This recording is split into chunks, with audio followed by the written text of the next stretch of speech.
Good morning everyone. আজকে সকালে মাঠে এলাম। তো আজকে সকালের ওয়েদারটাও কিন্তু খুবই সুন্দর। তো আজকে মাঠে একটু কাজ আছে, এর জন্য আজকে সকাল সকাল একটু মাঠে এলাম। সকালের ওয়েদারটা কিন্তু আজকে সত্যি খুবই দারুণ। এই যে এটা আমাদের মাঠ, খুব সুন্দর ঠান্ডা হাওয়া বইছে। তো দারুণ লাগছে আজকে ওয়েদারটা। আমাদের মাঠে এখন কুমড়ো লাগানো হয়েছে, কুমড়ো আর তার সঙ্গে পুঁই শাক আছে। আর আর একটা দারুণ জিনিস আছে, সেটা হলো ডাঁটা। তো এখন আমি কিছু ডাঁটা এখান থেকে কাটবো আজকে খাওয়ার জন্য। তো বন্ধুরা, ডাটা তোমাদের কেমন লাগে অবশ্যই কমেন্টে তোমরা জানাবে। আর আরেকটা খুব দারুণ জিনিস হলো, আমরা বাজার থেকে যেটা কিনে খাই সেটাতে তো প্রচুর সার দেওয়া থাকে, কেমিক্যাল দেওয়া থাকে।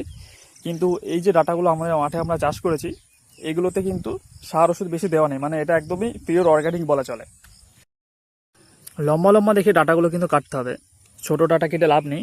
তো এখানে একটা ডাটা আছে, এটা লম্বা, ভাবছি এই ডাটাটা কাটবো।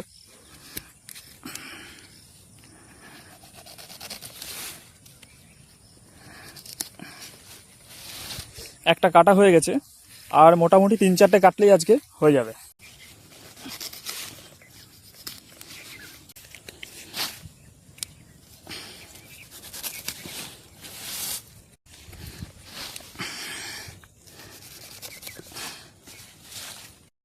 দেখাবো সেটা হলো এই যে কুমড়োর ফুল।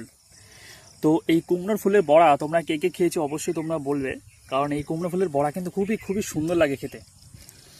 তো আজকে এই কুমড়োর ফুল কাটার জন্য কিন্তু আমি মাঠে এসেছিলাম।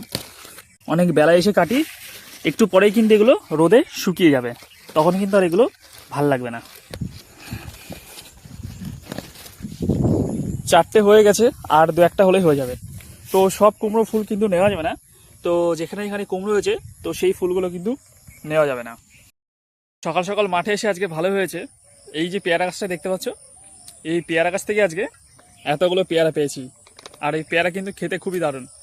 পেয়ারা তোমাদের কার কার ভালো লাগে অবশ্যই তোমরা কমেন্টে লিখবে। তো আজকে মাঠের কাজ প্রায় শেষ হয়ে গেছে, তো এখন বাড়ির দিকে যাব।